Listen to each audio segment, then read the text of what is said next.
All right, so this guy, Luka Doncic, a basketball player, got traded from the Dallas Mavericks to the Los Angeles Lakers. Now, let me tell you why this took the sports world by storm. See, many people are calling this the biggest trade in NBA history because Luka Doncic is something called a franchise player. Meaning he's the face of your team. He's the guy. It's like a Michael Jordan, LeBron James, Kobe Bryant. Most teams won't even consider asking you for them because, yeah, they're super good, but most importantly, the city loves this player with all their heart. They've made them laugh. They've made them cry. They put it all on the line for the city. But see, the Dallas Mavericks had a problem. They said, man, we don't care about none of that. We want Anthony Davis, and this is when things get very interesting. See, Anthony Davis, just like Luka Doncic, is a really, really good player. Now, I know some of you may be thinking, oh, okay, good player for good player. That sounds cool. Well, you got to remember all the stuff I was saying about franchise players so you can understand the feeling I'm talking about. Imagine the Avengers decided to trade Iron Man for Green Lantern. I mean, Green Lantern could bang out, I guess, but what? If One Direction said, we give you Harry Styles, you give us Justin Timberlake. Destiny's Child saying, what if we give up Beyonce and just pick up Alicia Keys? Dragon Ball Z saying, we don't want Goku, give us Sasuke. America giving up Obama for who? Stop playing on me. My dog Obama won a bum, but let's get serious. Like my other examples, this trade isn't bad by any means, but it's certainly shocking. Now the question remains, then why would the Dallas Mavericks trade Luka Doncic? Well, and here's where things start to get wicked. This is Luka Doncic having a beer last year after taking his team to the finals. The finals is like the Super Bowl. Luka Doncic is that good. He basically took his team to the Super Bowl last year. Now again, this is Luka having a beer.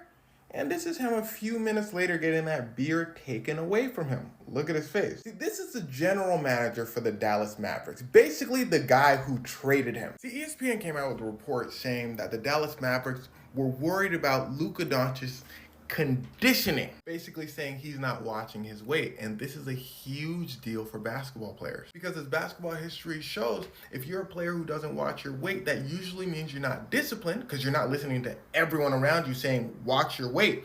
And also, you get injured a lot more. Joel Embiid, Charles Barkley, Zion Williamson, some of the greatest players to touch a basketball, but they're also players who struggle with their weight. Now, hold on. There's a key difference between Charles Barkley and the other two, Joel and Zion. Joel and Zion do not watch their weight. They're always injured. I think I only seen Zion play one time in my life. Joel Embiid, always injured, always complaining about teammates, always complaining about the refs when he loses. Charles Barkley didn't watch his weight, so his team didn't let him play. Charles went to his teammate, Moses Malone. He said, why ain't they letting me play?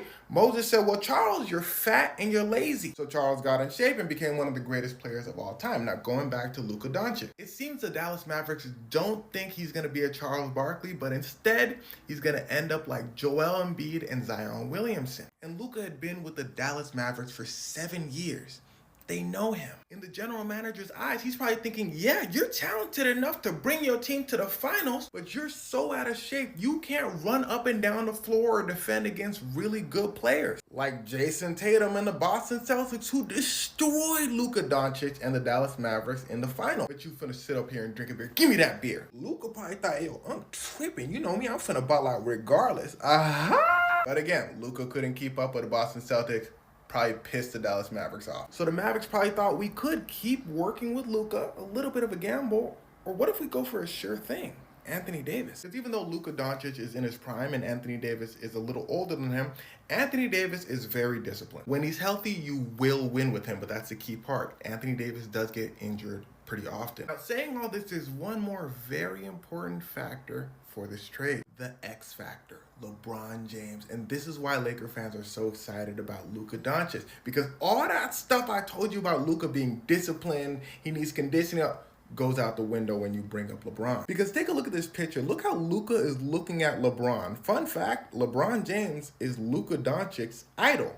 Luka Doncic modeled a lot of his game, you could see, after LeBron James. And a lot of times when a player is undisciplined, and to be fair, that was just an ESPN report. Luka Doncic might not be undisciplined, but in this situation, it does kind of make sense. Oh, we can't control him. He's not listening to us, so we need to trade him. Because he's probably only going to listen to his idol or a legendary superstar, because that superstar has done it before. Why should I listen to anybody else? It's the same thing for Charles Barkley and Moses Malone. Charles Barkley said it himself. If anyone else told him he was fat and he was lazy, he would be like, but I'm Charles Barkley. Moses Malone told him, so Charles Barkley got it together. And when LeBron James talked, you listen. He may be a fun-loving guy, but he don't like to lose. But all in all, as for the Mavericks, Anthony Davis fits in just like a glove. Because he's going to be playing with Kyrie Irving, another one of the greatest players of all time, it's going to be a perfect fit. As for the Lakers, having Luka Doncic is great, but if they don't fill Anthony Davis' spot quickly, they're going to be the worst team. Because Anthony Davis is also one of the greatest defenders of all time. He's a really good rim protector. He can block shots really well. And remember, Luka Doncic's defense needs work. So now that Anthony Davis is gone from the Lakers, you could probably score a few points against them. Now, all that being said, as a person from Los Angeles, I'm hyped. Look at that hat. What that hat said? I said LA. What that shirt say? Los Angeles. Welcome to my city, Luka. Welcome.